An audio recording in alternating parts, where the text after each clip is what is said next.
minutes or so. I don't know, 20 years? What? I don't know what it's been.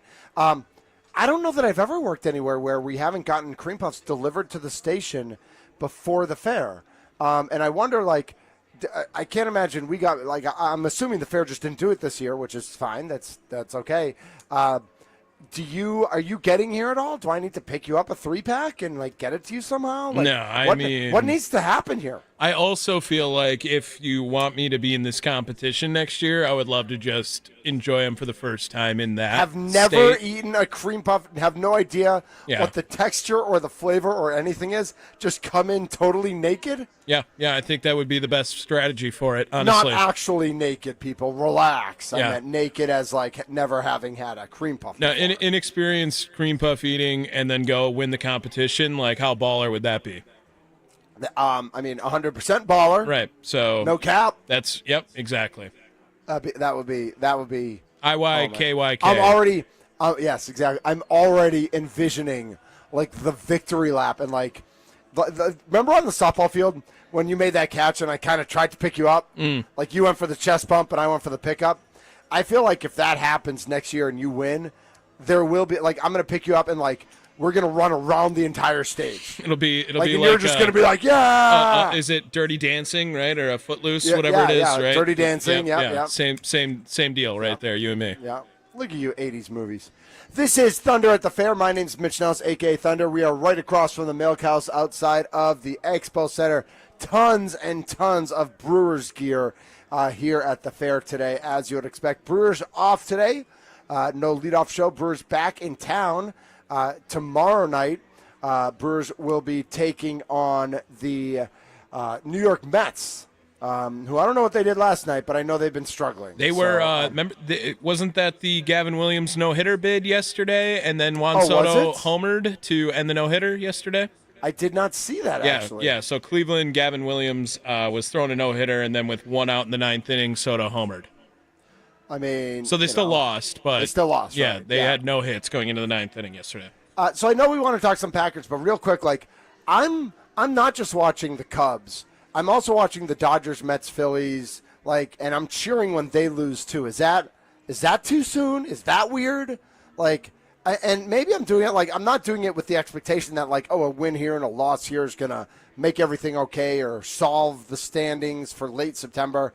But I just think, like, listen, every game counts, and, like, now we're in August, and every game counts just a little bit more. Am I wrong? No, I think that it's fair to look around Major League Baseball, and especially I have some PTSD that comes with the Brewers in playing in that wild card round.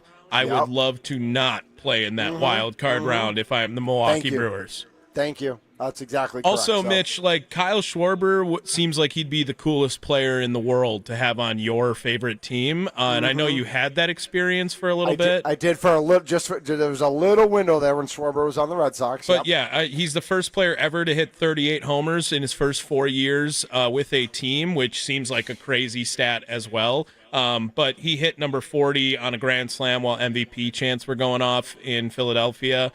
So I like watching Kyle Schwarber play baseball as well, and that's why I keep an eye on the Phillies. Yeah, he is nasty. He's second in Major League Baseball in home runs. Cal Raleigh, of course, from Seattle at 42. Schwarber's at 40. Ohtani at 39. Suarez and Judge tied at 37. Amazing that Judge is still tied for fourth, even with the time he spent on the disabled list. Like, he's just he is nasty. Ohtani's 1,000th career hit being a homer, too, yesterday. Oh, I missed that. Really? Yes. Jeez, man. I like. I feel like I was. What was I doing? I mean, I think the Brewers game ended, and I just kind of shut down. Blacked I missed out all these, after that. Yeah. I mean, it's just like I was in such a state of euphoria that I just like I lost. Well, all the games were earlier yesterday too. The Brewers played the nightcap. And the Brewers weren't. Yeah. Oh, yeah. It was. Any idea why the Braves don't do the getaway thing? I don't know. No, I have no idea why they did that, but I mean, worked out all right. We got to get another show down at the fair. Sparky hung out for the leadoff show, so that was cool. And the Brewers, it obviously didn't bother them, so they get the night game. Then they get a travel day right after that, and they get the day off till they have to go play the Mets tomorrow. Yep. All right, this is Thunder at the Fair. My name's Mitch Nelson, a.k.a. Thunder. We are at the Wisconsin State Fair. Andy Herman, a great job on Pack-A-Day Radio. And I know you guys on the Mason Crosby Show talked a bit of Packers as well. Yesterday, our main focus was kind of that whole, do you play them or do you not play them in exhibition, as the Packers hosting the New York Jets Saturday night at 7 o'clock at Lambeau Field. The thought is that Justin Fields is going to play at least a bit for the New York Jets. They've got a new head coach. They've got new coordinators. It's a new quarterback in the system. And my argument for Jordan Love not playing was that he's got one new guy. Like, there's Matthew Golden. But Wicks, Dobbs, and Reed. Kraft and Musgrave. And then, of course, the running backs. It's all the same guys. It's all guys he has a relationship with. He has chemistry with. And so I don't want to be a bubble wrap guy, but I kind of am a bubble wrap guy. I'm okay. Here's what I predicted will happen. There'll be a handoff, there'll be a quick out, and there'll be a bomb. And that's your 3 plays from Jordan Love. And if they end up, if the series continues, it continues. If it's 3 and out, it's 3 and out. But those are the first 3 plays for Jordan Love, regardless of what happens, and that's it. So I don't think they're going to put him in any position where he could even come close to getting hit Saturday night by the New York Jets. Just not worth it at all. I completely agree. I did, however, hear, and we have some sound from Matt LaFleur as well. We can play that eventually here, but pretty much saying that all 4 quarterbacks going to get some sort of action during this time. I have the full presser here. We can react to it as we go if you'd like, Mitch. Sure, yeah, that'd be great. Here is Matt LaFleur speaking to the media earlier today.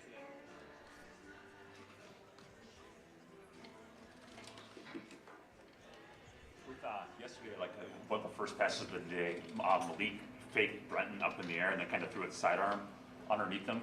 Is that something that you guys teach, or is that more of a instinct / natural thing for him, or how does that work for him? I mean, if somebody's running at you and it's a pass play, you're going to try to do something to get them to react. Now, what we teach our defenders is you can never leave your feet. You run right through that quarterback, and obviously we're not in a tackle situation, and even if we were, the quarterbacks aren't live, so that's not really realistic. But yeah, don't want it was Cox. Don't want him to leave his feet, and then as a quarterback, you got to do whatever you got to do to try to manipulate a defender. He does it pretty frequently. I realize, even he told us that some of that's kind of size related, but is that something that you guys drill a lot with the quarterbacks? Not necessarily. I think it's kind of innate for a lot of quarterbacks, especially guys that are used to making off-schedule plays that find themselves in that situation. I mean, you see it all the time. One thing we do stress is when a guy is out of the pocket and you're behind the line of scrimmage, we want you to, if you can, if there's no traffic around you, we want you to keep the ball up as long as possible to, remain a threat as a quarterback. The last thing I want a guy to do is if he's escaped the pocket, is tuck the ball right away, because now you're signaling to the whole defense and everybody just by your body language that you're a runner. All right, Mitch, real quick here before we continue. Yeah. This is now a media-driven Malik Willis hype, right? Because this is the first question he gets asked. And we had this whole discussion this week how it's like there's a contingent of fans who want Malik Willis. And then, okay, Tommy, you're an idiot. You look wrong for this. And then the first question of the presser today is about Malik Willis. Yeah. Like, and I guess I'd ask Andy Herman, or I'd ask Andy Nagler or Aaron Nagler, or I'd ask Wilde or Domofsky or any of the reporters in that room, why is the first question about Malik Willis? Yes. What, who are you serving there? Unless you're writing a story about Malik Willis where you're being completely selfish by taking time in the press conference. And I spent a couple days ago, I don't know if you heard my rant about Matt LaFleur and how I thought he was a little bit disrespectful in his press conferences about one-word answers and just you don't have to be confrontational. Sure. You can be friendly. And he doesn't sound happy, but he actually in these answers is giving thoughtful, present answers where he's not blowing off the question. But I guess my cousin, again, like you said, like why aren't we asking about Jordan Love, even. right, Jordan Love? Why aren't we? I'd say why aren't we asking about like Carrington Valentine and Bo Melton and Ballantyne and the secondary? Why aren't we asking about any other position? Literally anyone else other than the backup quarterback. Right. Why you guys talked about on Pack a Day Radio today how this might be the fastest linebacking core in the history of Earth. Like, how about ask about the linebackers and their speed? How about ask about the O-line? How about ask about any other position besides backup quarterback? It's true. Like, Jordan Love is the starting quarterback on this team. Malik Willis is the backup quarterback on this team. None of the rest of it matters. Like whatever Al Gower, what's his name? Al Gersma. Al Gersma, and the other kid whose name I also Sean forget. Clifford. But I don't need to know their names. Yeah. All right. I don't really need to know their names. Completely. So like yeah. So why are we like listening to unless you're writing a story about Malik Willis? Why are we asking questions? Like, it's great that he did this thing in practice where he held the ball, like he pump faked a guy out of his shoes when you or whatever can't hit it the is. quarterback, by the way. Right, exactly. But what? Like, what? I agree with you, Tommy. Thank you. Like that. Thank that's you. a weird narrative. Yes. To start the press conference. We can continue with Matt LaFleur here now. Here he is. Or did you feel like Glover was competing pretty well? Yeah, he was ascending. He's an ascending player, so that's very disappointing that we won't have him. Brenton dropped out yesterday. Is that anything long term? He should be back today. Speaking of injuries, given Rashid's been on the sideline now for a number of practices, how do you think Jordan Morgan's kind of taken this opportunity? Some good, and then some. He's got to get better, and I think you can say that about everybody. So, again, he's a young player, but he's getting a lot of exposure at that spot. So, with that comes a lot of opportunity. What have you seen at backup running back this week? And I think of Emmanuel Wilson and how he made a name for himself in the preseason. That's a big night Saturday night for those guys, right? Yeah, I think it's for really every one of our players to get out there, and I mean, there's a lot that goes into those preseason games in regards to the evaluation process. It's live football, unscripted looks, unscouted looks, and you want to see how these guys react. Trusting their rules, trusting everything that they've trained, how they react. I thought one of the things that was good with like family night, first time being in front of that many people, and it's interesting to see how people don't always take what they've been training across the street into Lambeau, and so it's just another opportunity for these guys. Nice. Let's stop it there. Obviously, you're not I know the question was about backup running back specifically, and Matt LaFleur made it a little more general about how everybody has their opportunity. And I do think he makes a point about family night. Like, family night's still just a glorified practice, but it is like in front of 60,000 people. It is at Lambeau Field, which is a different environment than when you just go out at 10:30 every morning and practice in front of a couple hundred fans. I think it is different, and I think that yes, you're going to learn more when there's another team on the other side. You're going to learn more in the controlled practices, but it is a good first learning opportunity for some of these kids who've never been there before. Sure, yeah, just to feel some of that juice, right? That NFL juice. And no one else can do it like the Packers, like that. A family night where you can get 59,000 or whatever it was in a stadium for a practice. So I think that even just to get that sort of that vibe around you of playing in front of that many people can only be helpful to the young talent on the Green Bay's team. Exactly. Let's listen to Matt LaFleur a little bit coming up, but right now we're going to take a break because, we talked to Radar, and that was great, and he is the 2025 Celebrity Cream Puff Champion. But we're going to talk next to a multiple-time Cream Puff eating champion and the current champion of champions of the Cream Puff eating contest. Our good friend Dario Melendez from WISN Channel 12 going to join us coming up next right here on Thunder at the Fair on The Fan.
This is Thunder at the Fair. 1250 AM, 105.7 FM, The Fan, free on the Odyssey app, free on the iHeart app, and free on YouTube at The Fan Milwaukee. You already heard from Radar, who won the 2025 Celebrity Cream Puff Eating Contest. Well, joining us now is the champion of the championship round of this Cream Puff Eating Contest 2025. The one, the only sports director from Channel 12 here in Milwaukee, Dario Melendez. I don't think there was ever really a doubt, right? I never had a doubt. When Like the crowd was definitely I was just wondering Molly who's heavy. going for second place. Yeah, I mean, it was always going to be for second place, like Deanna Gutierrez, the reigning champ. Well, I guess Radar is now, and then Molly Snyder, who had won it in 2017. There's some controversy. Did about she that. only win in 17? She only won in 17, and then I beat her in 19. Yes. So I mean, So it's a technically- good little rivalry. So look, the reason this Champions round started was because I was going to compete last year, and that was going to be my final year. You're gonna Because be- technically I should have won 3 years in a row, but Right. I had to go on my revenge tour the year before. I was going to win my third and then ride off into the sunset. And the State Fair came up to me and they're like, look, we love having you in the Celebrity Cream Puff Eating Contest, Yes. but it goes too fast, so you're not allowed to be in it anymore. Like you're too good. Like I'm You're too good. I'm too good. I'm the Right. GOAT of cream puff eating. Yeah. The GOAT. Nice. Nicely done. So I hosted it last year, and I hosted it this year. But they're like, look, we still want to get you back because you put butts in the stands. Yes. You sell tickets. Yeah, absolutely. So this was the inaugural champions round where past champions competed against each other. And they all heard I was going to be in this year because, I wanted to win my third and then ride off into the sunset. And only two past champions Had the cojones. had the cojones, were Yeah. worthy enough to try to accept the challenge. And look, Deanna and Molly did a great job. Yeah. I was surprised how close it was. Worthy competition, right? Yeah, and look, I mean, I don't know if you can tell by my voice, these Canadian wildfires are messing with my allergies. Wow. So, I mean, this Stupid performance, Canada. this three-peat, this Champions of Champions win, it's right up there with Jordan Flu Game. It's right up there with Shilling Bloody Sock. And now you're going to hear Dario Canadian wildfire allergies. Are you now done? I'm done. I don't want to do this anymore. Here's the thing. Like you'll host it still, right? Like Look, you'll be. I love doing it. It's so much fun. I am uber competitive about the dumbest stuff. Yeah, so, yeah. I lose sleep over stuff like this. Yes. Because, if I'm going It's to do amazing. something, I don't want to lose. Right. Even if I do lose, it's really not a big deal. It's a celebrity cream puff eating contest. Who gives a rip? I care. Yeah, we all. And, we, and that's the thing. It's so stupid. There's no reason to take it that serious. But I would have been very upset today if I lost. So I know you've talked to Tommy on the phone, but I don't know if you guys have met in real life. I already got Tommy. I don't know, Tommy, if I pressured you into it. I already got Tommy to challenge Radar for next year because Tommy is also a little bit unrealistically competitive at times. Nice. Look, I mean, Radar did a really good job, and I was making fun of him the entire time. This was Radar's 18th time. 18th time. He was a 17-time loser.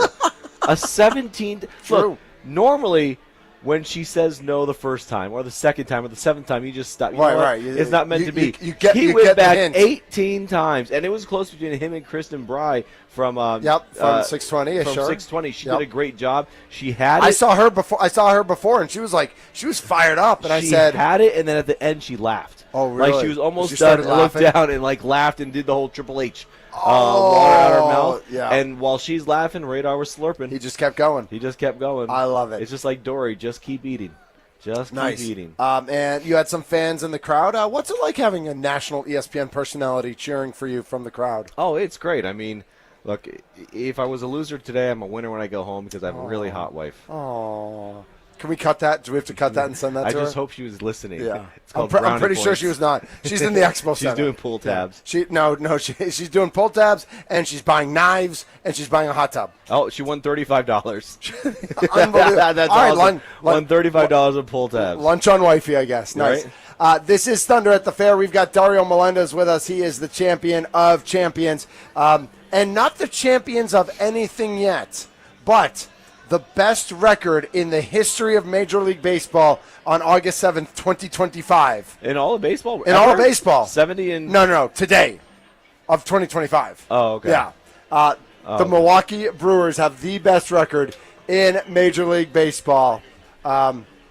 I mean, what can you say about our Milwaukee Where'd you Brewers? get this picture from already? That's Oh, already on I the website? got, yeah, I mean, Oh, we had a photographer there, taking pictures of Allie and Radar. So we got a great picture up. If you are watching our YouTube feed right now That's at the awesome. Fan Milwaukee, there's a great picture of Dario just getting after it. I think this is an old photo, might but be. I'm just judging off the form right here. Like this. Oh, this is a Sporky's Oh, that's photo. of the Sporkies. That's a Yeah, Sporky's yeah, photo. yeah. Okay. Yeah. Do you get to do the Sporkies?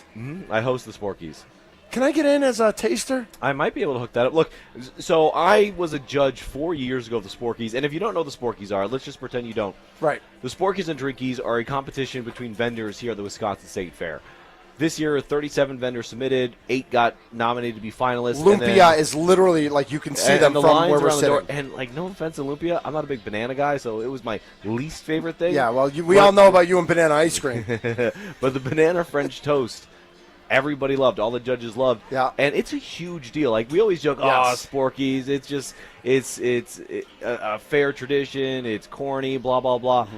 The winner of the Sporky generates $150,000 to $200,000 more per fair I believe it. because people want to try Right. it out. I mean, there's been a line there. They had to bring out a rope. Yeah. Like, because the first 2 days, there was no rope, and the line was out to here. And so they had to bring out a rope so that people Yeah. could snake in. So All I right, was lucky enough to host. So Go ahead. but you didn't love it? I didn't love the lumpia. My favorite was probably the Mexican street corn pizza, I've heard great which things was about really that. good. Because I've heard who finished second was like the brat. The thing. brat ragoon. I heard it was not great. Oh, I loved it. I heard there wasn't enough meat in it. probably not. That's what I heard. Yeah, maybe. And you have to realize, like, it's hard. You have to mass produce all these things, Yes. right? Yeah. So So you it's have not, to come up. You with want to something get it as simple consistent enough. as possible, Yeah. but not everyone's going The to be the same. Prezzaroni brat corn dog, whatever it was, which is right around Yeah. the corner from here, was really good. Okay. The brat rangoon, the I got to try the Churro fries. elote pizza. The elote Yeah. pizza was good. The churro s'more fries were Ooh. excellent. Okay. The breakfast brat was solid.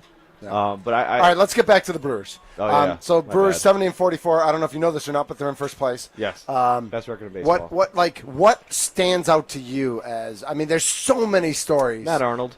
I mean, that's what, like, Yeah. I got to know Matt Arnold really well when I was part of the Brewers broadcast. Whitefish Bay, what's up? Yeah, exactly.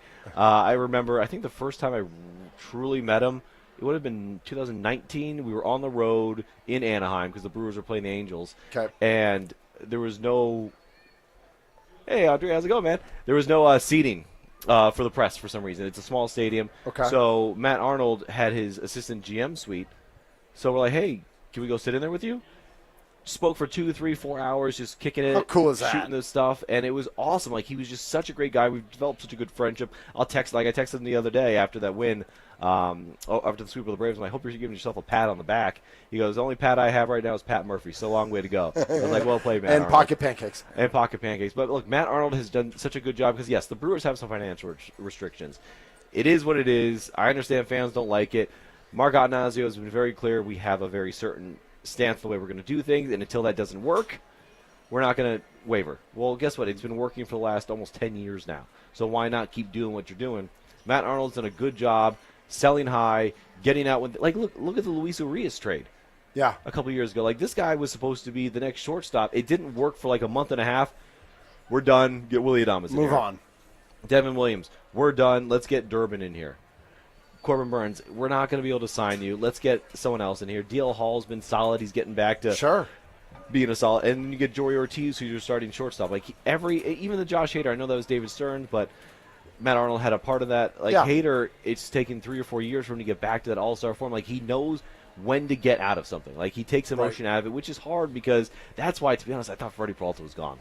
Like, the only reason I say that is because there's so much pitching depth, and you could have got a haul for Freddie Peralta, but I Right. think Arnold learned from the Hader debacle. Yeah, about how that the effect in the the clubhouse. clubhouse culture is it's just it is what it is. Because And- Freddie's loved. I Yes. mean, Freddie's a leader in there. Freddie, they all 100%. respect him, and he's gravitate to him. and he's there for the franchise. Like he is, And I always talk about this, like, and that so- doesn't mean he's going to be a Brewer for life because he's probably Correct. not. When But- I was in New York, the Mets went to the World Series in 15. The next year, they had the five horsemen or the four whatever. It was Steven Matz, Jacob deGrom, Matt Harvey, Syndergaard, and Wheeler. Yep. Amazing. Like, they were going to have an amazing starting staff. They were gonna win the Absolutely. World Series every year. Bartolo Colon was the odd man out, so they let him walk. Bartolo Colon was the glue of that Mets clubhouse. So the reason that's we're never able to really recapture what they were, in my opinion, was because Bartolo Colon. Yeah. Clubhouse culture is huge. Matt Yep. Arnold sees that. It didn't go well with Josh Hader when he left.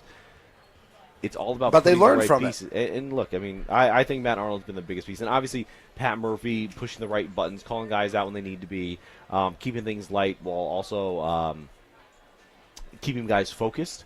And Christian Yelich has changed his leadership style. Like, Christian Yelich was always very much like a quiet leader. Okay. Do as I do, not as I say type thing. Yeah, yeah. But he's been a lot more vocal. And he seems like he's kind of getting his mojo back. Yeah. Yeah, That's I mean, always he's hitting. nice. I know I saw some stats where, like, since May 14th or whatever it is, he's fourth in batting average, Yeah, he's been great. and his on base percentage is way up there. Well, it's like Ryan Braun used to say this all the time. When I'm struggling, I try to go the opposite field. Like, I try to go opposite way, let the ball travel through the zone a little bit more, put bat on ball, drive it to right field. Yelich is doing that, but obviously the Yeah. opposite. He's Right. a lefty. Yeah. And you see that now. Like, when Christian Yelich is doing well, he's hitting the ball the opposite way. And that's what he's doing. He's really covering the entire field. So it's August 7th. There's still, let's see, 70 and 44. What's that? 114 games. There's still 48 games left Yep. of the regular season, and then knock on plastic table, playoffs, and all those sorts of things. Like, how do you manage expectations on August 7th, knowing how good this team is playing right now, knowing that there are still 48 games to play, knowing that, you know, Mizorowski will come off the injured list, and whatever pieces fall, however they fall. Reese Hoskins will come back, whatever happens there. Chourio. Chourio. Whatever this team's going to look like is not going to look exactly like it does today. How do you manage those expectations with, like, oh my gosh, they have the best record in baseball. This is amazing. Like, they're unbelievable. First off, they're not peaking because they've been doing this for 2 months. This is just who they are. They're a good team. Yep. They play baseball the way it used to be played, where you get on base, put pressure on opposing pitchers, you play good defense, you pitch Yep. good baseball. The only thing I would warn against is the stretch of the Brewers are right now with these teams, and they're doing what they should be doing. They're sweeping teams that are bad, right? Yeah. The Cubs are going to have this stretch down the road. In Yeah. September, the Cubs have all these cupcakes. Right. And the Brewers start getting some better teams. Now, that said, the Brewers are still the best team in baseball. So when the Blue Jays play the Brewers, it's the Blue Jays having to beat the best team in baseball and the Brewers. You're going to have to win series. Don't worry about sweeping. Right. Just win the series. Because the Cubs are going to have this Nationals and Braves all in September, Right. and in these Pirate games. The Brewers are doing a good job right now stockpiling these wins because they're not going to come as easy when we get to September. Sure. That said, I mean, Pat Murphy he says the best. Like, don't let the situation become too much for you. You need to bear down, you need to focus, and you take a game at a time. And that's really been the motto within that clubhouse this season. Well, and that's what there was an article that came out in The Athletic today by a national writer, and I had a national writer from the USA Today on the show a couple days ago, just because I'm trying to get what the national view is on the Brewers. And one of the quotes that was in there was that after the trade deadline, Pat Murphy apparently wrote down on a piece of paper, he wrote down, quiet, less is more. And, like, in his way, dealing with, like, oh, we didn't make a trade for Suarez or another big bat or you know, and Which that, I wish they did. Like, it's hard for me to question Matt Arnold because he's done such a good job. Yep. My only worry is that when you get to the postseason and some of these younger guys feel the pressure for the first time, you're not going to have a veteran like a Suarez Right. or a Jose Riberas who you could have unloaded a couple top Yep. prospects that had Sure. control for 2028. But that said, I mean, I think Pat Murphy's done a really good job of keeping everybody calm. I just need them to stay out of the wild card round. Yes. Yeah, I The think wild we all card want round that. has brutal fans. Arizona, Atlanta, Washington. Now, granted, all those teams Mets. they go to the World Series. Right. I know. But I think fans will echo what Yeah. you just said, Dario. Dario Melendez, WISN Channel 12, joining us on Thunder at the Fair, special programming here on the Fan throughout the Wisconsin State Fair, 11 to 2, live here at the Fair. And we, I think fans would echo that. Is that stay out of that, whatever you can do. However, and listen. There's 48 games left. We have no idea how that's all going to play. I was just telling Tommy that I'm not, I don't know if it's too early for scoreboard watching, but I don't care. I'm not watching the Cubs. I'm watching the Cubs. I'm watching the Phillies. I'm watching the Mets. I'm watching the Dodgers. Like, I'm watching everybody because I just want to know, like, for day to day, where the Brewers stand, not just for best record in the league and in the division, but also compared to all the other division leaders. Well, they swept the Dodgers. Yep. Like, totally swept the Dodgers. Yes. Which Swept the and they Phillies so swept far. the Phillies.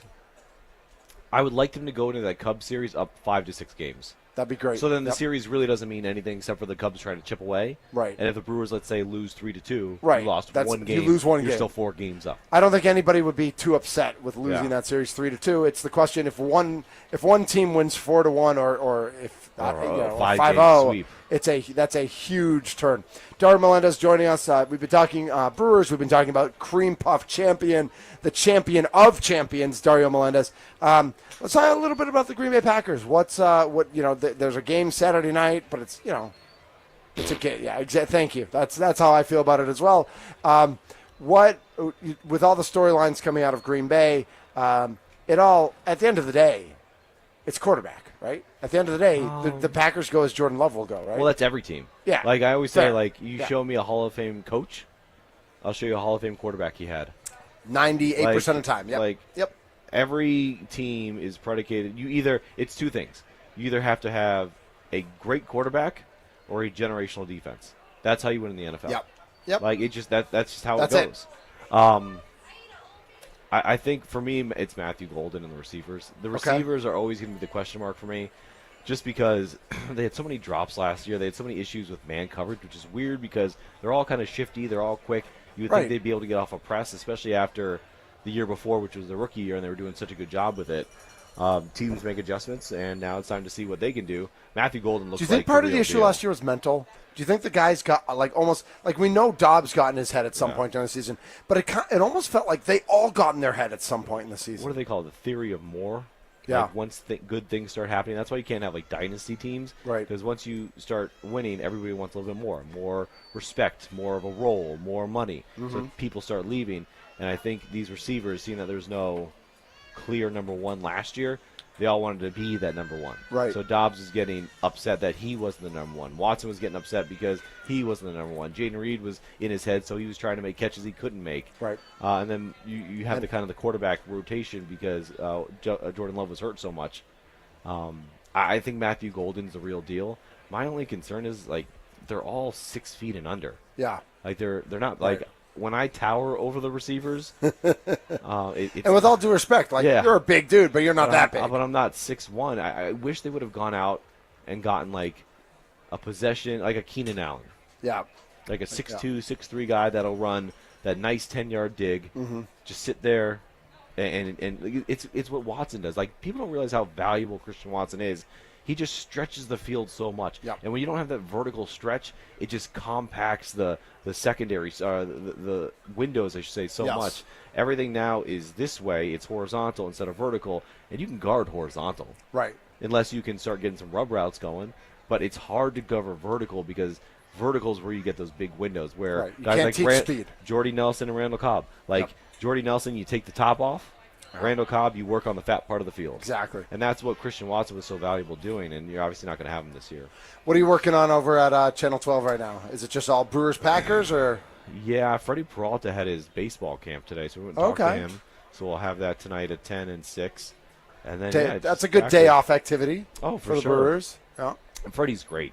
I mean, I remember, I think 18, he made his debut, and being one of the first ones to interview him, and he was such a shy kid, Yeah. didn't speak much English, but he wanted to do the interviews without a- a translator. Okay. Okay. Which I was like, that's really impressive because a lot, even lot- William Contreras Right. won't William do Contreras. it now. Right.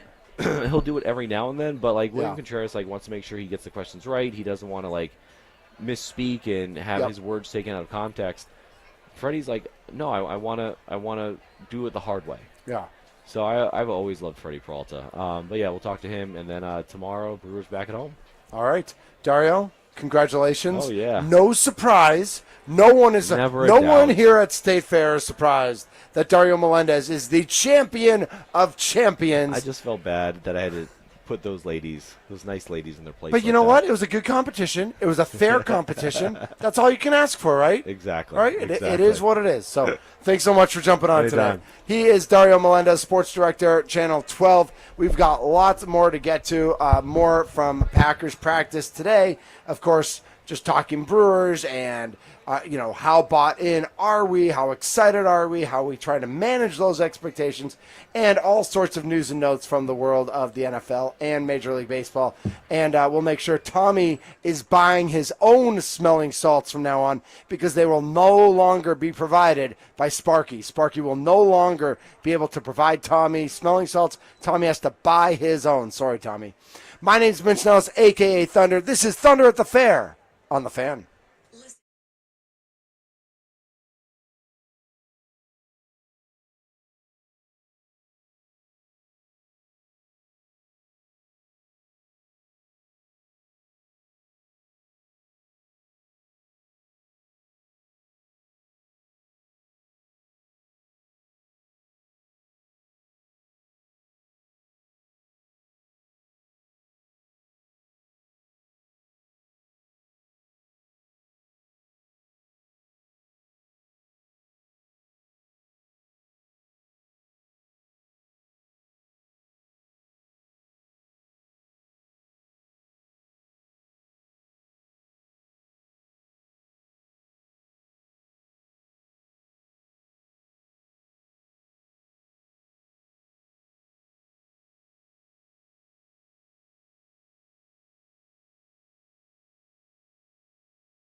And welcome back to Thunder at the Fair. My name's Mitch Nellis, a.k.a. Thunder, and we are at the Wisconsin State Fair. Absolutely beautiful, beautiful day here at the fair. The Cream Puff Celebrity Challenge was today. Our very own Radar from 99 won the mix, won the normal competition. Our good friend Dario Melendez won the Champion of Champions competition. It is currently 87 degrees here at the fair, but feels like 93. Thank goodness for tents and shade. There's a quick thunderstorm potential in the 5 o'clock hour, but that should pass very quickly. The rest of the evening should be in the high 70s, I would say. It's just going to be a great night here at the fair, so get here if you don't have plans to do that. Our thanks to Dario Melendez for jumping on the show. Always good to catch up with him, get his perspective. Tommy, I feel like it would have been fun for you and me, I don't know, to go to Freddie Peralta's baseball camp today. Like, I think we would have had a good time. Like, throw the ball around, make some plays, show off our defensive acumen a little bit. Yeah, I agree. I did mislead a little bit. If you eliminate running from a sport, that I am elite at it. I can run too. I can run Yes, a little right, bit. yeah. You can do a little bit of everything. Yeah, I try to just be sufficient in all places as opposed to exceptional in any place. I like that. I like that about you. We've got Scott Grodzki from CBS 58 coming up at 1 o'clock. He's going to jump on, and we're going to talk all the things with him. But before he comes on, we got a little more Packers news and notes to get to. Our good friend Andy Herman on Twitter, at Andy Herman NFL, shares this tidbit that I thought was really interesting and wanted to discuss it with you, Tommy, and with our fans. 414-677-1250, 414-677-1250, Nicolay Law Fan Talk and Text line. You can give us a call or you can shoot us a text. Yes, Nixon and Hobbs aren't practicing in team, but Bo Melton getting the full day as a starting CB with the ones is wild. Unreal how far he's come in such a short period of time. And I agree. That is absolutely wild to me that a guy who's been a wide receiver his entire career in the NFL shows up to OTAs and dabbles with the cornerbacks, comes to training camp, changes his number, full on changes position, and is now again, your two starters are out, so he's not really a one, but to have Bo Melton practicing with the ones today at training camp, 2 days away from a game when the Packers are playing a preseason game against the Jets, where you got to figure Bo Melton's going to get a lot of playing time at cornerback. Tommy, this is wild how far Bo Melton has come, how athletically gifted he is, how much belief the team has in him. I mean, I don't know that anybody could have, first of all, I don't think a lot of people could do this. But second of all, I just don't know how you even if you're him, how you accomplish this. Yeah, I might just turn this into a hater segment. Do it. Let's go. It looks like a bad look for the Green Bay Packers in my mind. I understand you got two of your top corners out of practice for the day, so obviously you're going to get some bench depth into playing time. Yep. But they didn't draft a corner until day 3, and Bo Melton's starting now on games where you have two corners down. That seems like a bad mismanagement of the roster to me. And you know what? I hope Bo Melton is the best cornerback in the NFL this season. Sure. I am not preying on his downfall by any means. No, this isn't about Bo Melton. I have a very hard time believing that two guys go down and Bo Melton is now the cornerback for the Green Bay Packers. You want him covering Jordan Addison if he's covering the number 2 on a team? No, I don't. Yeah. I don't think I do, Tommy. I got to be honest. I understand that's not what I want, at least at this point. No, it sounds like, you can learn a lot as being a corner from being a wide receiver in the NFL, for sure. Maybe there is something to that, but by no means should the Packers be in this situation where a guy who was playing receiver for them last year should be the cornerback when two guys go down in training camp. Yeah, I agree with that concept, but I am I guess I'm a little more excited for Bo and not seeing it at the 30,000-foot Packers view that you're looking at it. That this does not look good for the team if Bo Melton is practicing with the ones. I'm more you go, Bo Melton. You got, and so you took the Andy Herman approach. I did, I guess. I sunny. did. It's always sunny in Sabisky. It's true. Yeah. He is sunshine. Andy Herman also talked about that. Kalen King did make a great breakup of a great play. It was a go route, and it was a good ball from Malik Willis, but Kalen King had a great pass breakup. Other news and notes from Andy Herman. Rashawn Gary got a sack in one-on-ones against Jordan Morgan. Great there. Oh, no, not in one-on-ones, in full team practice. It was great coverage on the back end. Forced Love into either a check down or a coverage sack, and Rashawn Gary got to him. And then there was another great coverage by the defense and a coverage sack by Kenny Clark. At what point, and maybe this is a bigger question for Andy Herman, at what point do we have to stop the storyline that the defense is ahead of the offense and the offense has to just start doing something?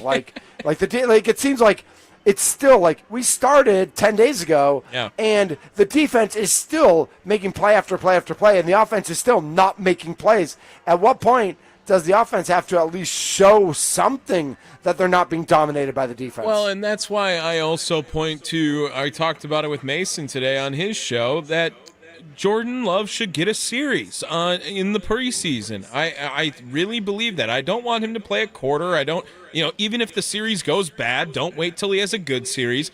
But I do have some belief that the defense has somewhat of an idea of how the offense is implemented for the Packers, right? When you're playing against your team, you kind of know how your offense runs, and there might be some tells, and you can cheat a little bit when you go on those tells.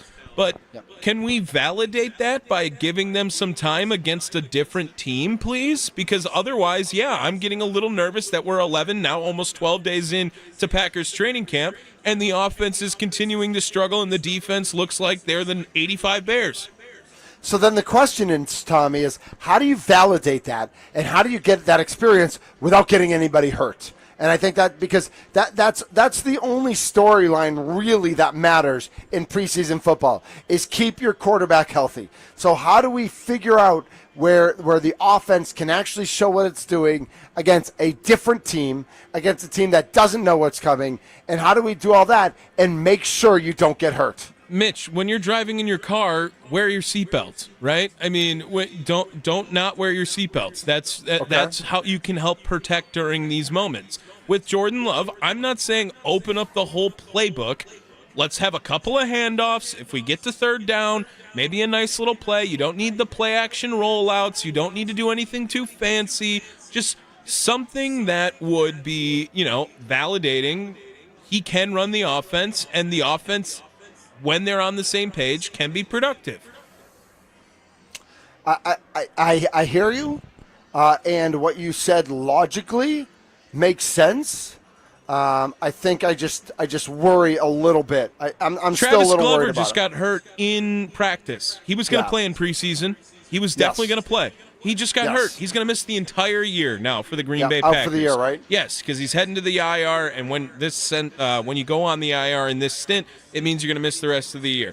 Right. Yep. I mean, these are moments that can happen at any time, and I understand you want to limit those you want to limit those chances for people to get injured because ultimately it's the best product when you have the ones out there all the time, and they want that to be in games that matter. I understand that completely. But at what point is it like a little bit of an ego thing with these guys where it's like, I'm too good to play in the preseason? Because we have seen since they got rid of that fourth preseason game how sloppy week one of the NFL looks. And we're going to watch it no matter what. And we're going to have a great time while we watch it at that too. But of course, I don't understand why you wouldn't give them one series against at least a different opponent, whether or not they're playing their ones as well. And I believe that, we even talked about it today as well. Like, if you're not on your second contract, you should be playing a quarter at this point in the like if you have your second contract and you have a lot of money invested, and you're just saying at some point in the preseason, not whether it's the first game or the second game and the third game is mostly for the reserves, but whether it's the first game or the second game, you should be playing at least a quarter. Yeah, just something. If you're on your first contract, for the most part, Jordan Love, play one series in game one, play one series in game two, don't play game three. Okay. That's what I would like to see at least. I'm not against that. You heard what I predicted. I think that first series will be handoff, quick out, bomb, and a quick throw on that bomb to avoid any contact, and then see where you end up after those three plays. And I know it's kind of a hard discussion to have, but you would also hope that there would be some sort of gentleman's agreement on that, like, hey, can you not destroy our first-string quarterbacks or whatever? No. And I know it's not possible. D-linemen are going to get dirty, you know that. I know it's not a possible conversation, but it is also, it just doesn't make sense. Like, we might as well just have preseason be 7-on-7. I trust the Jets 0% when it comes to not trying to hurt my quarterback just because they're such a scuzzy organization. Is that a word? Can I use that? I don't know if I'm allowed to. I didn't dump it, so you're good. All right. So be it. Scott Grodsky, CBS 58, is going to join us coming up next. We're going to talk more Brewers. We're going to talk more Packers because that's what we do here. We talk sports. in case you were wondering. SPORTS, Sports. We talk sports here on Thunder at the Fair. My name's Mitch Nellis on 1250 AM, 105.7 FM. We're on the Odyssey app as well. And not just the Odyssey app, but the iHeart app. And really, wherever you listen to your podcast, you can always search The Mason Crosby Show or Wisconsin Sports Daily if you want to listen to any of the shows that you love here. Just find us on your favorite app-based, your favorite podcast-based app. Click that it's your, that you follow it and that you enjoy it, and you'll get every minute of all our shows. And don't forget. Let's see. Where did I write this? Is this the wrong one? Yeah, it's the wrong. I clicked on the wrong link. Tim Dillard today at 3:20 on Wisconsin Sports Daily, served up by Wendy's right here at the fair. Sparky will be here from 2 to 5. FanDuel Sports Network Brewers analyst Tim Dillard today at 3:20. Yeah, Mitch, he's also going to be at the fair with Sparky as No. well. That is the recent development, yes. Whoa. Breaking news, Tim Dillard at the fair? Yeah, so come say hi to my Tim Dillard while gosh. you're at it, too. Yeah, tug on his beard for good luck. Wow, that is really... I might have to stick around for that. Tim Dillard's going to be here. Wow, that changes everything. This is Thunder at the Fair on the Fan.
It's time for Thunder at the Fair with Mitch Nellis. Broadcasting live from the 1250 AM and 105.7 FM The Fan Studios.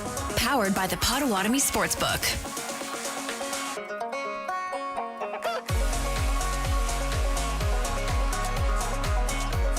This is Thunder at the Fair, 1250 AM, 105.7 FM, The Fan. My name's Mitch Nellis, a.k.a. Thunder, on 11 to 2 today and tomorrow, which is Friday, although not for Mason Crosby. Today is Mason Crosby's Friday. Man, it must be nice to be Mason Crosby, just hitting golf balls, and Thursday's Friday and doing your thing. Tommy, I feel like we should get in a car right now, just drive up to Oneida Country Club and just have him, get us all the good food that they have there. Mitch, you know that if you kick in the NFL, any day can be your Friday if you want after that. That's really true. He lived 20 years of Fridays. Yeah. That is a great point. He had 17 days a year that mattered. Right. The rest were Fridays. 17 Mondays, 349 Fridays. And yeah. a couple leap years in there, Yeah. Maybe just throw in a couple leap years. We're having a great time. Gator Bites were on the menu today, so good stuff with the Gator Bites. Had one bite of a cream puff last night. It was pretty good. Joining us now on the fan guest line, presented by Gruber Law, one call, that's all. Our good friend from CBS 58 here in Milwaukee, Mr. Scott Grodsky. Scott, thanks for jumping on, my friend. Happy to do it. I'm a little distracted right now, though. I'm trying to figure out the mental math you did in your head and make sure you're right. 349 plus 17 is 366. So I think I was off so you by got a one. leap year. 348. Yeah, right I got a leap leap year there. Yep. Tommy was right when he called me out for the leap year there. Yeah, I was close enough. I was told there'd be no math. We got the idea. Right, exactly. And the life of a kicker. I mean, come on. AKA the life of a golfer. Basically, there's one or two games where you didn't have to do anything except kick an extra point or two. Right. There were those games too. So he had 17 Mondays, and then he had 2 or 3 of those Mondays that ended up being surprise day off Mondays. So yeah. We'll make sure to remind him of all this on Monday. Scott Grodsky, CBS 58, joining us here. We are at the Wisconsin State Fair. Scott, do you get to the fair at all? Do you have any favorite foods or favorite things to do here at the fair? Yeah, I mean, I think just the generic ones, the cream puff and the fried turkey leg are the two I'll go to when I go. I haven't gone yet this year. Okay, yeah. I mean, the cream puff's a great one if you like it. The more people Honestly, I talk to people, I don't even love the cream puff, but I just feel I have to do it anyway.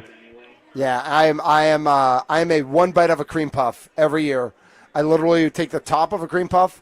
I will use it as a scooper. I will scoop some cream, and I will take one bite. And then I'm done.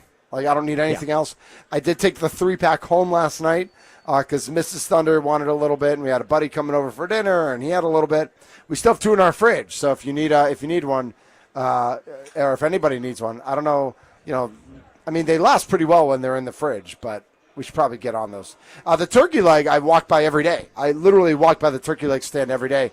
I've not done that one either, but that one is calling to me for sure. So I'm gonna see what I have to do about be that. ready. It is huge. Yes. Yeah. Oh, absolutely. It definitely is.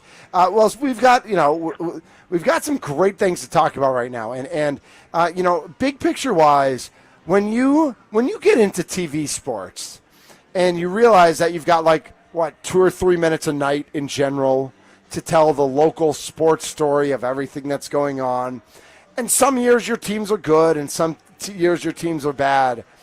Do you ever think man, I hope I end up in a market, or I hope I work for a job where the sports teams are fun and interesting? How do you manage yes, you take the job in the next market that's bigger that you're going to take versus I want to be in a market where I either like the sports teams or they have good sports teams. How does that all factor into career decisions for a TV sports anchor? Yeah, I mean, I think it depends on where you are in life. When I was younger, it mattered more to me what I was covering and to make sure that it was, fun, good stuff covering. Now it's Milwaukee's home. I've been here. This is going to be my 10th Packers season. So there's other things that matter, but it's I've been very lucky, and we all have been very lucky that throughout the 10 years I've been here, you can count the bad teams that Wisconsin sports have had, especially pro, on one hand. I mean, we've had a pretty incredible run, and unfortunately, I've also, covered, I think, 4 NFC championship losses, the NLCS loss, all the other exits for the Brewers, the conference finals collapse against the Raptors. Like, I've covered a lot of heartbreaking losses, but you have to be good to get there. And it's always fun on the ride to get to that point. And then, the 2021 Bucks championship healed a lot of my personal wounds of being there for brutal losses, because that was awesome. Yes.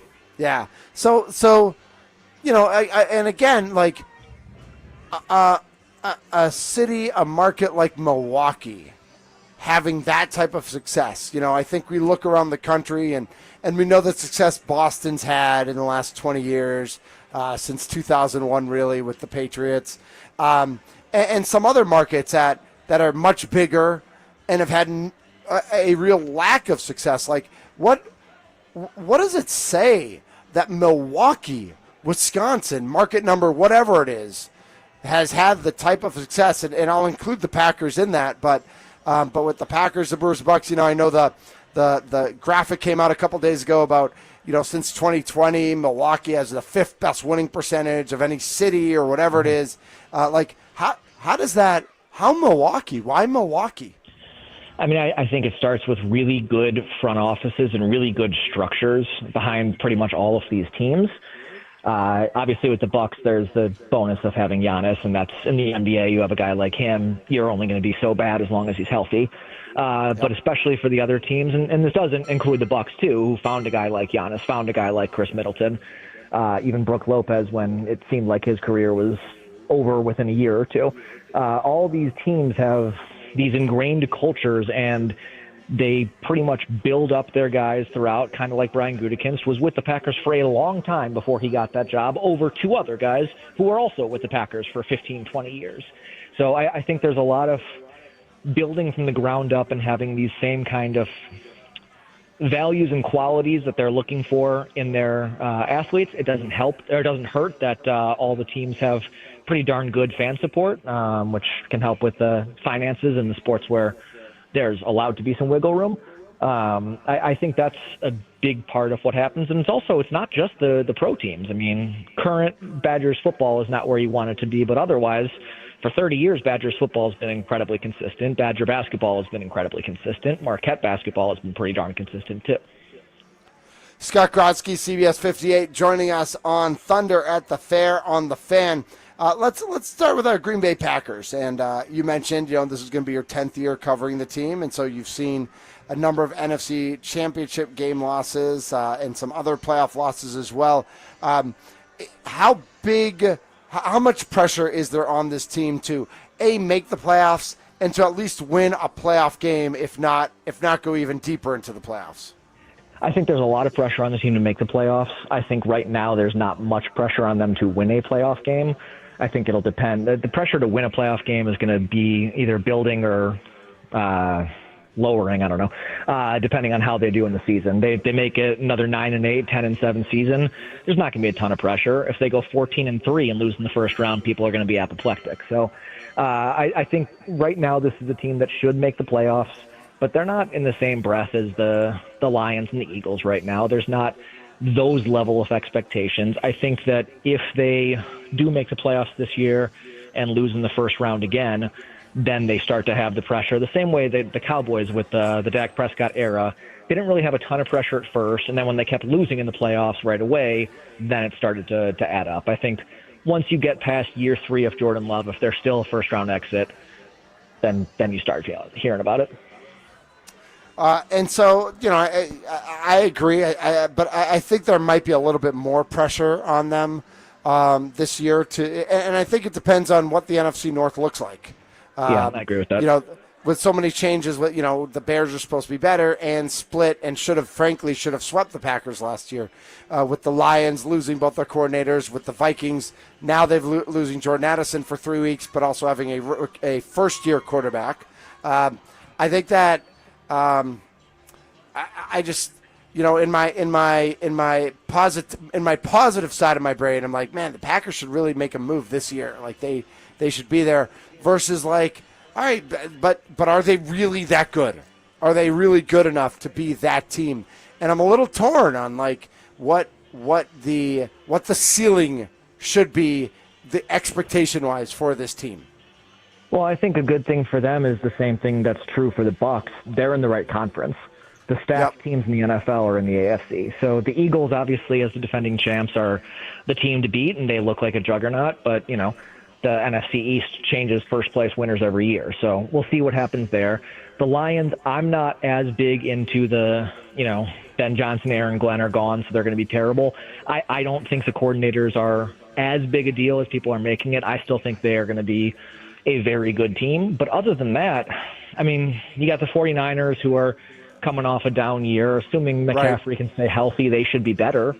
But I don't know if there's anyone who really scares you if you're a Packers fan. And even the Lions, who I do think are better than the Packers as a team on paper right now, it's not like I think they're, the 1980 Olympics. It's going to take a miracle to beat them. Like the Packers could beat the Lions like 45 times out of 100. Scott Grodzki, CBS 58, joining us on the Fan Guest Hotline, presented by Gruber Law. One call, that's all.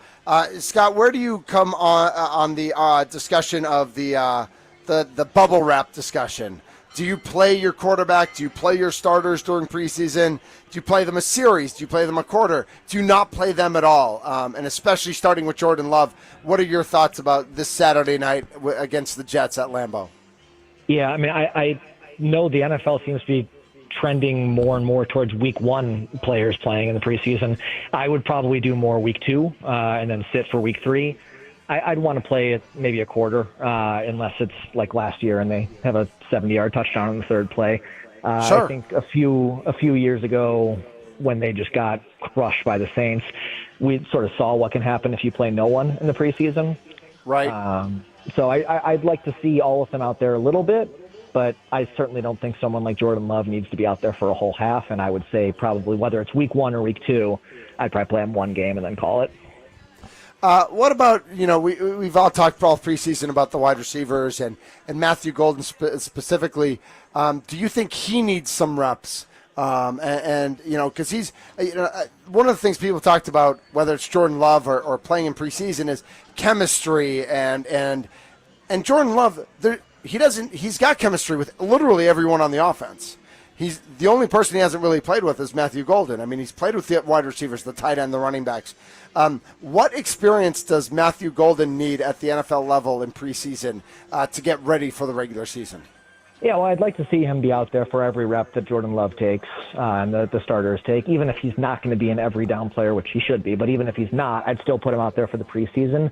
And then I'd probably give him another quarter or so with Malik Willis. And obviously that's not a matter of chemistry. That's just a matter of getting up to speed and on a real NFL field with real NFL defenses. And I'd like to see him get a little more than if he's, Randall Cobb, Jordy Nelson towards the end of their careers where they didn't really play. Scott Grodzki, the important thing is he should be there for all the Love reps. The important thing is all Love reps, he should be out there. I agree.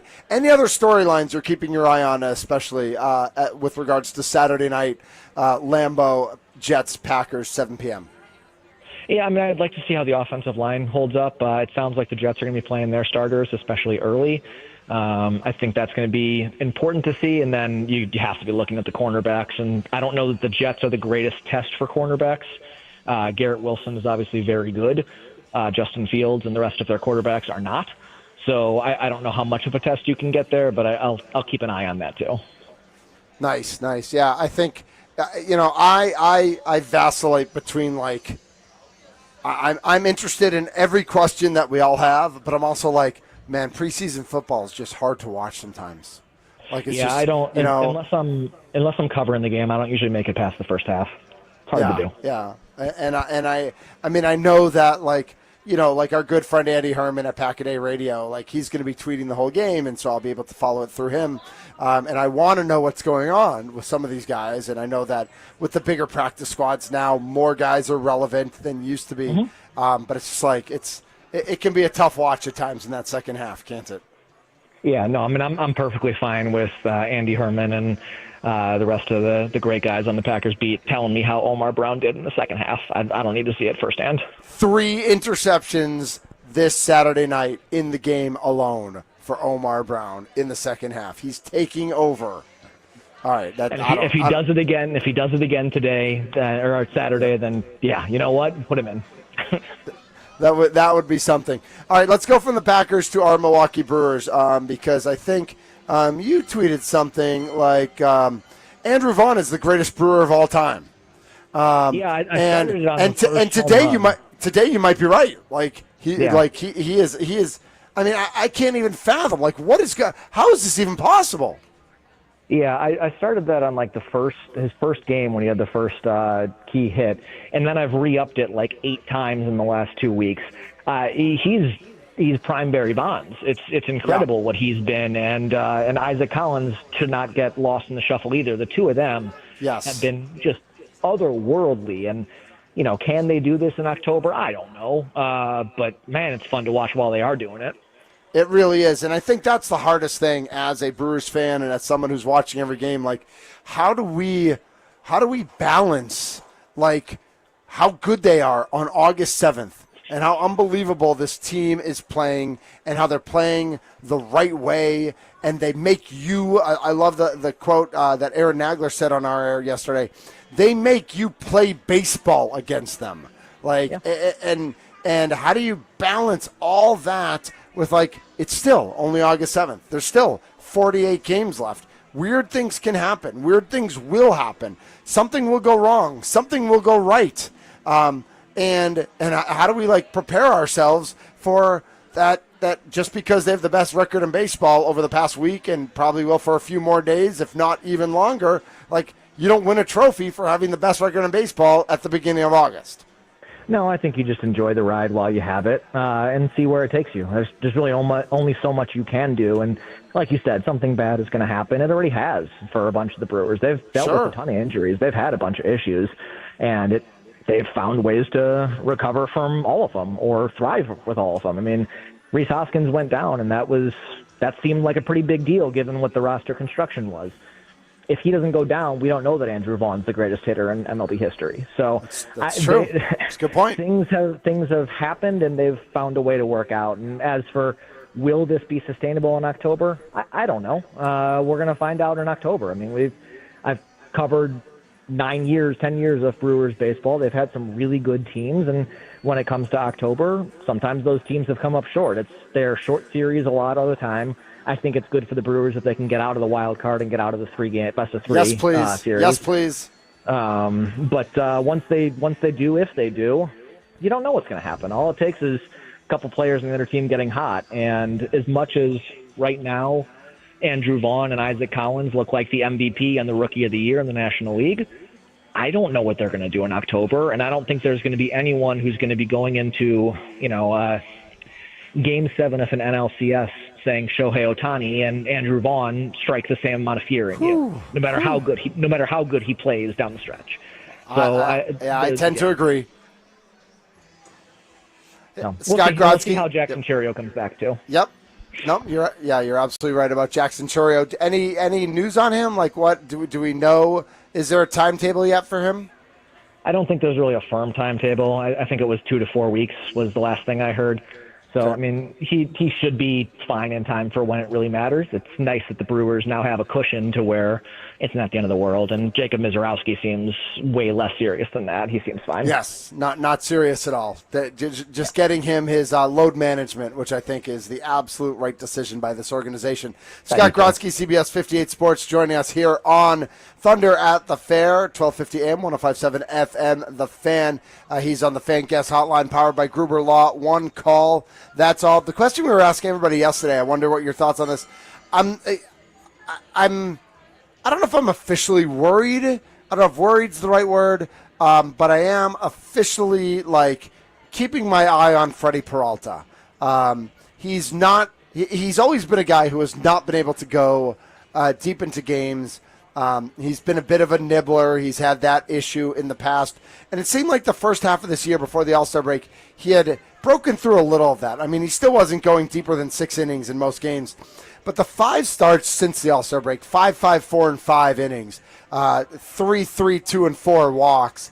I'm just like, I'm worried that they need the best Freddie Peralta if they're really going to make some noise in the playoffs. And so I'm a little concerned that we're not seeing the best Freddie Peralta right now. Again, knowing that you don't need to see the best Freddie Peralta on August 7th. You need the best Freddie Peralta on October 7th. Yeah, I think keeping an eye on it is the right way to phrase it. I wouldn't say worried unless this was September 27th. Right. I think it's definitely something to monitor, but I also think in the playoffs, he's not going to have to do a 7-inning start.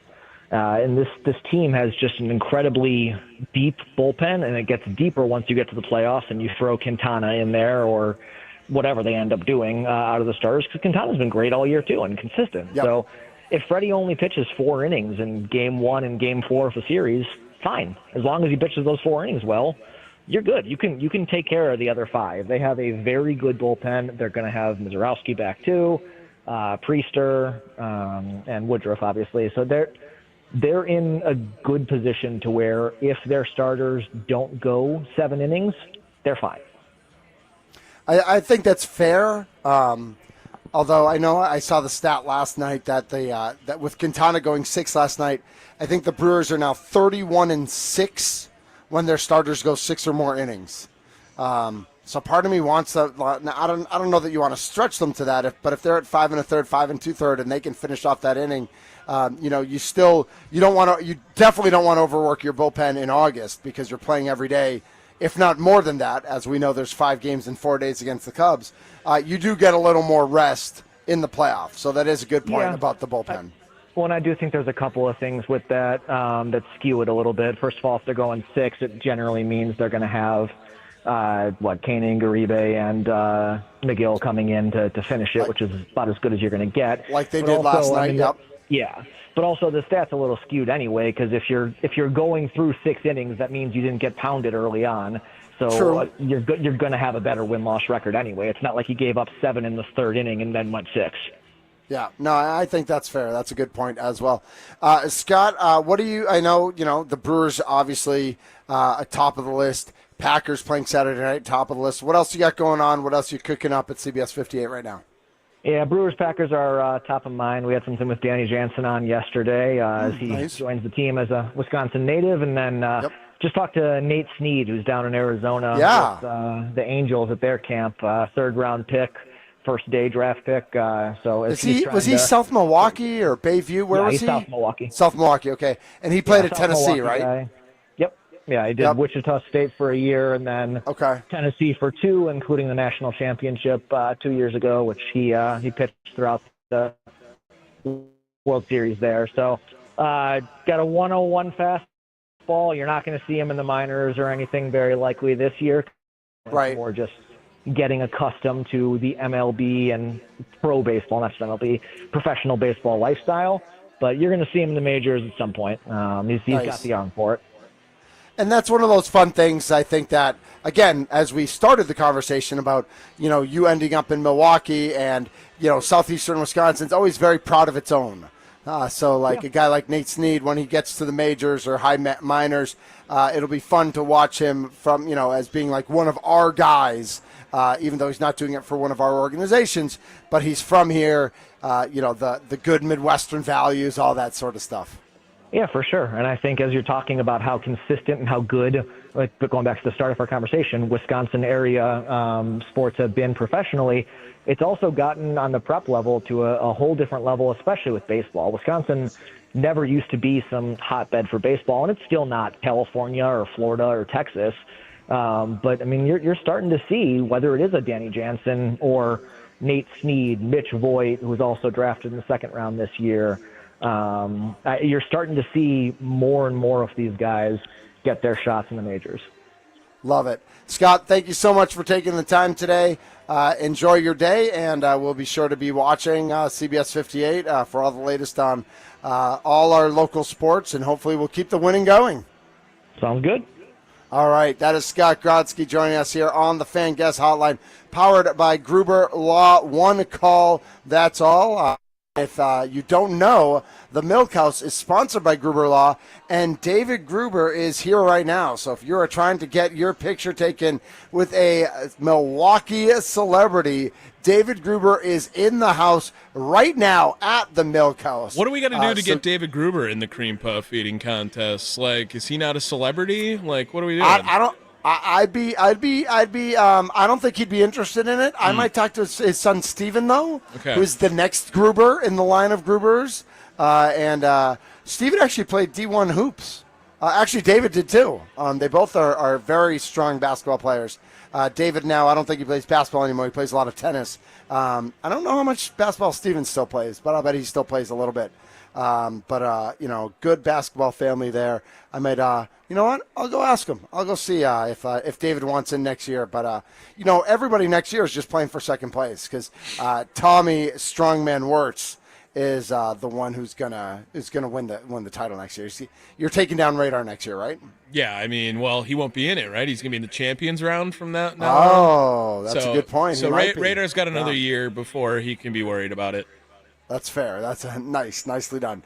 Our thanks again to Scott Grodzki jumping on. When we come back, lots more still to talk about. Lots of news and notes around Major League Baseball, around the NFL. A Vikings shirt. Haven't seen a lot of Vikings gear, I got to be honest. All right, that's all right. That's okay. I like purple too, but I don't wear. I got purple shoes on, but I'm not wearing Viking stuff. It's all good. It's all good. Yep. No, we can see. Absolutely. So all that and more. My name's Mitch Jones, a.k.a. Thunder, 1250 AM, 105.7 FM, The Fan. Free on the Odyssey app, free on the iHeart app, free on YouTube at The Fan Milwaukee. This is Thunder at the Fair on The Fan.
This is Thunder at the Fair. My name's Mitch Nellis, a.k.a. Thunder. We are here till 2, and then Steve Sparky Pfeiffer takes over with Wisconsin Sports Daily, served up by Wendy's. Tim Dillard will be here at the Fair. We'll be with him right now, scheduled at 3:20. That should be a blast. And right now, if you are here at the Fair or on your way to the Fair, David Gruber and his son Stephen Gruber are at the Milk House, presented by Gruber Law. One call, that's all. The root beer is the best. It's not even, I don't think it's even a debate. I don't think it's even close. The root beer milk is absolutely the best. The other flavors are okay, but root beer is the GOAT. Yeah, I mean, it's just like drinking a root beer float, right? I mean, Yeah, it's exactly what it yes, tastes like. It's always been the best. I didn't get to try anything over there when I was down there because I was getting there pretty much later when all the fun had stopped, basically. What does that even mean? Like all the food things are still open, right? Yeah, Does no, the mood I thing, mean- if you're on here 5 to 6, like you can't go over to the Milk House at 6 o'clock and get some milk. Yeah, what are you talking? you know, I mean, I am. just say I'm Tommy and I'm a hater. No, and no. I don't like doing fun things. It's actually more like I'm Tommy and I'm a weirdo because, like, fair. You know, I just remember when I'm in like work brain, like I don't Yep. eat while I'm here. I don't. I have coffee, Which is weird. and I'm here all day. Like I don't. It's just like it's. I want to separate those two things. That's not a thing to separate, bro. And like you can separate things in your life without separating food from livelihood. I understand. I was I actually don't think really you do. I was a little upset with myself because I did want to try the chocolate Yeah. cherry. Actually, Like- if you like chocolate cherry, it's really good. I prefer just chocolate. Yeah. Like they got it. Like I don't care what new flavors you're going to have every year at the Milk House. You got to have chocolate milk. You just got to have chocolate milk. Do they not There's gotta have chocolate milk? They do not have chocolate milk. They have chocolate Ooh. cherry milk, and That's it's good. But I don't. Yeah, it that's is. crazy. It is crazy. All right. I have kind of a not. This is not a serious topic, but I just wanted to get your take on this real quick, Tommy. Remember a couple of weeks ago, maybe it was a month ago. The Brewers announced that they had a special Jacob Mizorowski T-shirt coming out. Mm-hmm. You remember that, right? Yeah. And I thought it was okay, but it didn't blow me away. It wasn't like, ooh, I need that shirt. I don't. What do you remember? What you thought of it? Yeah, no, the shirt, like, it's cool that it had the little red design for the Parkinson's awareness on the Yes, side, right? which is his. But There was just a press release that came out yesterday that he's doing some official work for the Milwaukee chapter, and like it's great. It's great that he's it's getting involved. Awesome, I love that. awesome to Yes. be involved in the community that quickly. I think that is great. Yes, I did think the shirt was kind of mid. I said the shirt should say the mid instead of the Miz on it. You know, yeah. But I agree. All right, so a press release came out. I want to make sure today. Today is Yes. Thursday, August 7th, right? I got the email at 10:11 a.m. So you guys would have gotten this right in the middle of the Mason Crosby show, and I had a chance to look at it. I think I texted the picture to you and Mason. There's a new T-shirt that the Milwaukee Brewers have announced. Tuesday, August 26th, when Milwaukee takes on the Arizona Diamondbacks for the first 10,000 ticketed fans. So this one's even less than usual. Usual most giveaways are 20 or 25.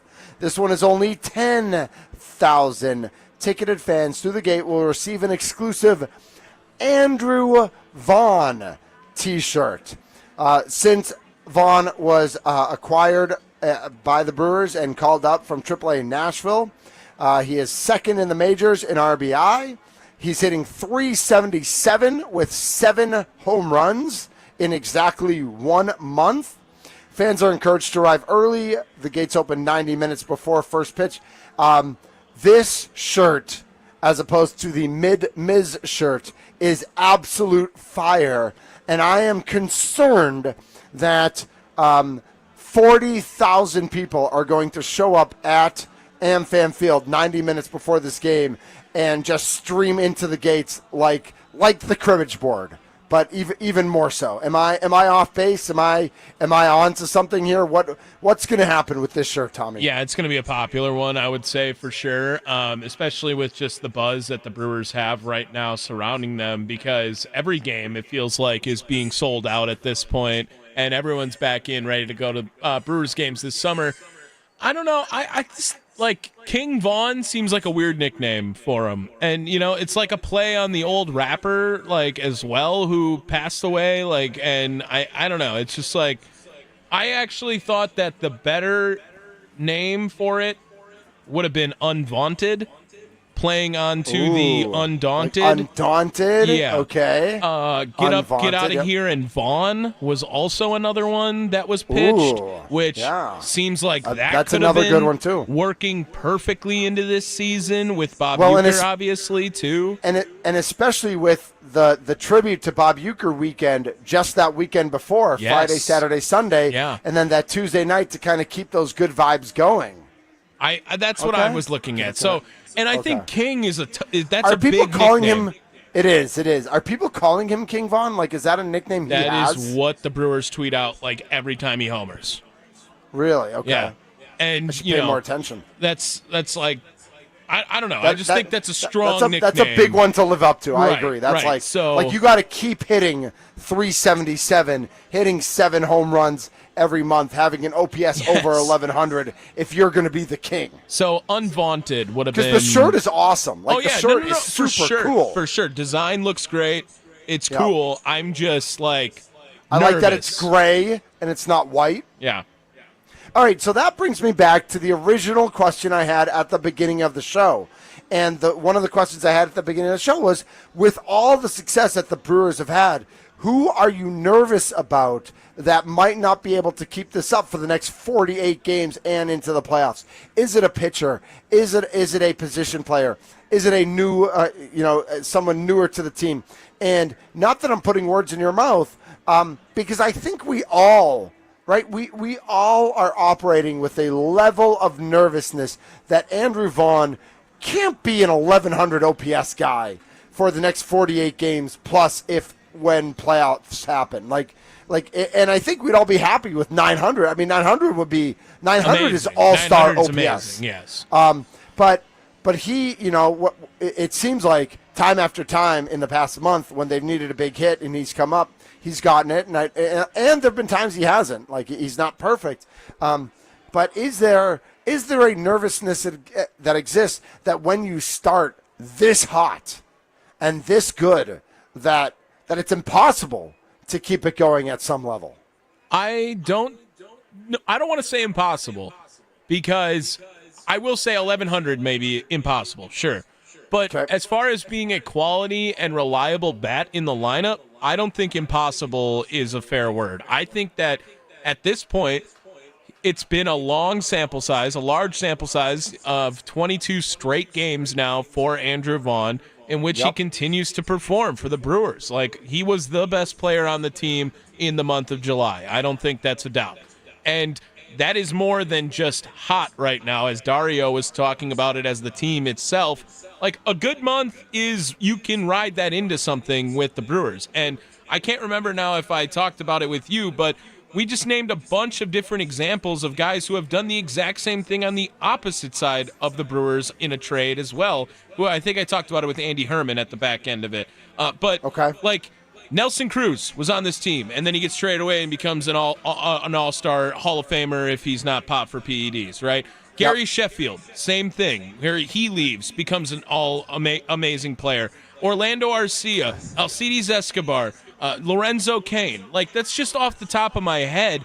And these are all guys who were traded when they were young, when they were not necessarily given up on in all cases, but they went on to their next team and did very well immediately after. And maybe the Brewers just have one going their way, Mitch. I got to think about that concept.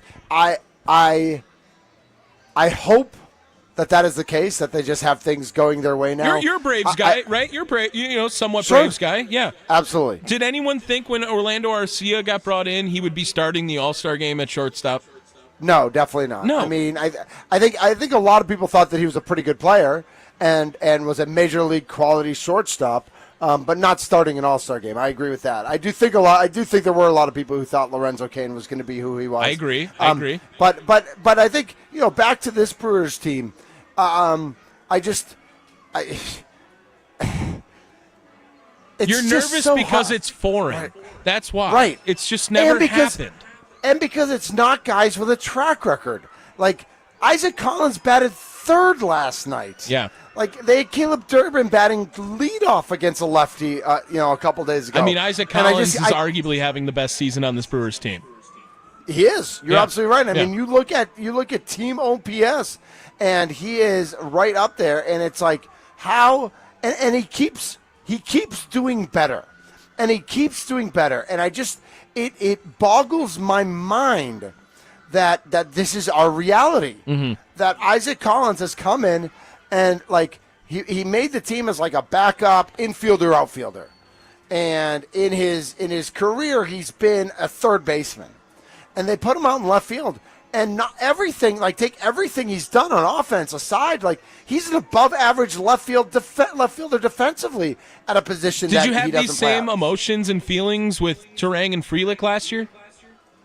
That they'd be able to continue it for the because Turang, I think defensively I think is a much easier thing to maintain.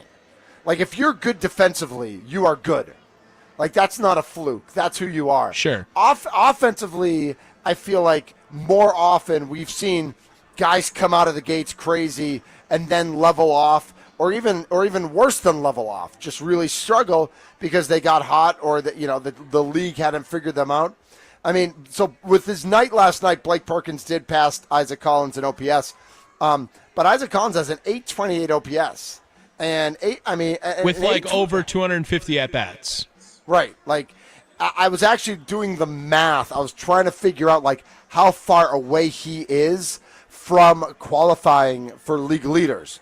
Because I don't know if you know this or not, but Sal Frelick is third in the National League in batting average at 298. And Isaac Collins is at 292. Like, he'd be tied, I think, right now for seventh in batting average. He doesn't quite have enough plate appearances to qualify. But if he plays regularly the rest of the year, he might get there. I mean, he's hitting 292 with a 392 on-base percentage, a 436 slugging, OPS at 828. He only has 7 home runs. He only has 12 doubles, so he doesn't have huge power numbers. But he's got 67 strikeouts in a league where Jackson Chourio has 95, Christian Yelich has 126, Rhys Hoskins still has 85, Bryce Turang has 98, and Isaac Collins only has 67 strikeouts. Like, that's a crazy low number for Major League Baseball right now. Well, and Mitch, now, like, getting into this argument as well, are you nervous about how crowded this team could become very fast? Because I'm not nervous about that at all. Well, we were talking about it with pitching, and pitching kind of worked itself out. And Drew did say that usually these things do tend to work themselves out. Yep, yes, they do. But now let's just throw Jackson Chourio in the equation, okay? We don't even have to talk about Rhys Hoskins coming back. Yeah, Blake Perkins is out of the lineup. That's all. And then who's playing center field? Jackson? Jackson's playing center. Why? Yeah. But you know he plays better in corners. Right. So potentially at the end of games, in a close game, Blake comes in at center and Jackson replaces Collins at the end of games. Okay, now think about Rhys Hoskins. Has Rhys Hoskins just lost his job? He's not going to play again? Because now you're talking about moving Yelich to the outfield, and then you got to take another outfielder out. Right. So I'm not talking about moving Yelich. I think Rhys Hoskins plays 3 games a week. He plays 1 game at first, 2 at DH. Maybe 2 games a week. Maybe 1 at first base, 1 in left field. But he's a very vocal culture leader in this clubhouse too. I love him in the clubhouse. I think every game he doesn't play, he gets an at-bat in. He pinch hits in every game. And that's who he is now. Like, you can't. If Vaughn's OPS was 900, you could talk about they both get to play. As long as he's at 1,100 plus, Vaughn's every day. Vaughn is every day. Whether he's DH or first base, he is every day. I actually think Yelich might not be every day at this point. Like, Yelich can get a day off here and there. Well, he's hitting 260. If it's a playoff, his OPS is 785. Yeah. If it's a playoff game, Rhys is out. Rhys is out of the game. Really? That's who your pick is if Rhys is not playing if it's a playoff game? Listen, he's been out for a month. Yelich is DH, and then your outfield is something of Frelick, Chourio, and Collins? Yeah. Yes.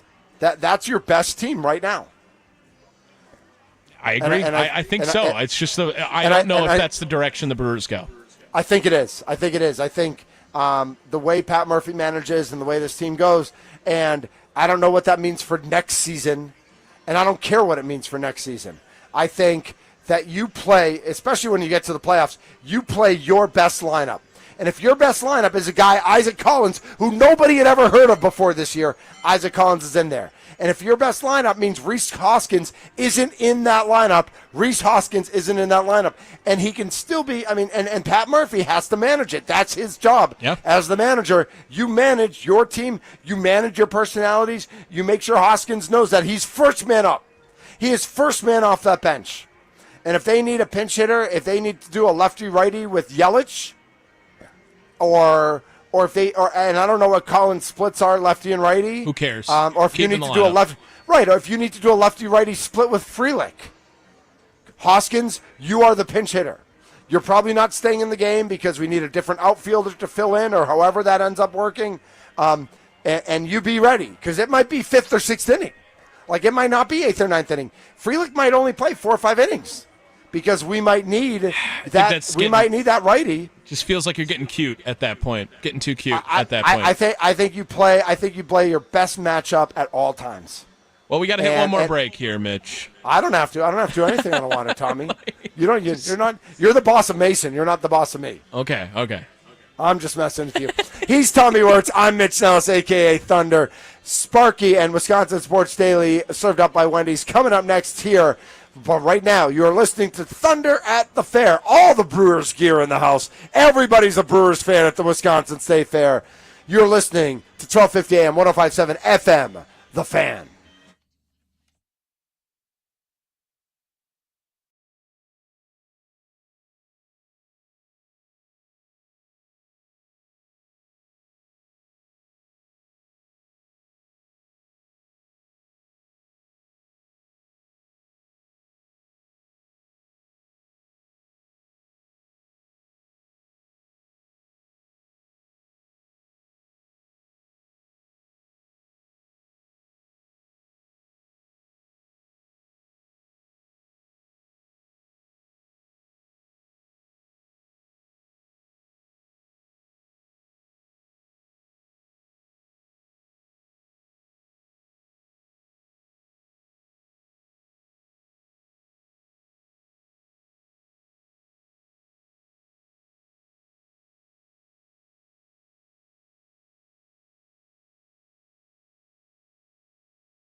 This is Thunder at the Fair. My name's Mitch Nellis, a.k.a. Thunder, live from the Wisconsin State Fair, powered by our friends at the Potawatomi Sportsbook. Steve Sparky Pfeiffer is up next. David Gruber and Stephen Gruber are working the milk house right now. They are handing out milk. So if you are here and you are grabbing some of that just delicious root beer milk, or the other flavors. Up to you. You'd be wrong, but it is the root beer that you should go with. Go grab that at the Milk House. Off night for our Milwaukee Brewers tonight, Tommy. We do have 3 NFL matchups tonight that I know you cannot wait for. The Colts are at the Ravens in the battle for Baltimore. These two franchises, you throw out the records. It doesn't matter if it's preseason. When the Colts, who spurned Baltimore, play the Ravens, who are from Baltimore, man, the hatred that permeates this matchup is just. I mean, how much drip would Johnny Unitas have had if he was wearing purple and black, though? All the drip. Yeah, right, yes, right, yep. yeah. My almost 14-year-old nephew keeps texting me. It's his birthday in 2 weeks, and he's like, "I just need Bucks gear that has drip." I'm like, "Well, I got to get you purple then." Yeah, fair enough. I mean, right? I just got to go purple. Michael Red. Bengals and Eagles are playing tonight, and Raiders and Seahawks playing tonight. So 3 matchups tonight, and of course the Packers will play Saturday night, 7 o'clock, taking on the Jets. Preseason football, you all in, Tommy? You glued to the TV tonight, or what? Yeah, I mean, some people are calling it a Super Bowl preview between the Bengals and the Eagles tonight, I'll be locked in. No, Joe Burrow's going to play 3 quarters, I think, tonight, right? No, yeah, I am going to refrain probably from a lot of preseason football, other than the Packers. Nice, yeah. Fair, yeah, as it should be. Again, an off night for our Milwaukee Brewers. They're back at it tomorrow. They're home against the New York Mets, and the Mets have been scuffling a little bit recently, so I'm interested to see what type of energy they come into American Family Field with, because I feel like the Mets just as a franchise are one of those teams that's like, almost like the Phillies too, like built on emotion. And when things go poorly for the Mets, they like spiral out of control immediately. That's like the whole city of New York. It's like 0 to 60. Yeah, right. Yeah. New York always does that with their teams. When the Knicks are hot, like, it's amazing. The town's crazy. When the Jets the Jets are never good, but when the Giants, go out and win Super Bowls, like, everyone freaks out. But it's a lot of sadness when it's not going well. Yeah, no, I totally agree. So we'll see what the Mets can bring to Milwaukee tomorrow night. And Tommy, I know I talked about this a little bit with Charlie. I don't know if you guys talked about this with Mason. Did you guys talk about Mike Vrabel at all? How he just, went in to fight people yesterday? Do you love that? Because Charlie loved it, and I feel like you got to love that a head of NFL football coach got into the scrum and ended up bloody and just, went after it. I mean, let's just call it how it is. Dan Campbell wants to be Mike Vrabel. Amen. Yeah. That is 100 right there. I totally agree. So you're all good with that? If your coach gets in that scrum, the only question I have for Charlie was if you're college or you're high school and that happens, I get it. But Mike Vrabel's making what, $5 million a year, 5 year, $25 million. Is there something to be said for you're a football guy, but you're also a millionaire who should act like a businessman in some ways as a football coach in the NFL? Couldn't disagree more with this take, actually, because I was just throwing it out. I don't know if I buy it. I'm just throwing it out. I'm just wondering. I'm all about, if you want to preach something, do it yourself too, right? What's more motivating than when you have a guy like that who's supposed to be leading you, telling you how to do all these things and execute toughness, and he is the personified toughness. That's fair. Tommy, on tomorrow's show, can we just do 3 hours of Shedeur Sanders? Just like the Shedeur Sanders preview show? Starter. Because he's starting tomorrow night. I think it's Shedeur's world now. We have officially transferred to Shedeur's world. Yeah. I cannot wait. I'm all in. All right, nice. Our thanks to Dario Melendez, who won the Champion of Champions Cream Puff Eating Contest. Our thanks to Radar from 99.1 The Mix, who won the 2025 Celebrity Cream Puff Eating Contest. Scott Grotsky from CBS 58 for jumping on the show. Tommy Wirtz, as always, doing an awesome job. No leadoff show today. He'll be back tomorrow at the leadoff show. Coming up next, it's Wisconsin Sports Daily, served up by Wendy's with Steve Sparky Pfeiffer. Tim Dillard will be in the house. I'm looking at David Gruber right now. one call, that's all. You've been listening to Thunder at the Fair on the Fan, 1250 AM, 105.7 FM. Remember, we're on the Odyssey app, we're on the iHeart app, wherever you listen to podcasts, just search The Mason Crosby Show, Wisconsin Sports Daily, whatever show you want to listen to.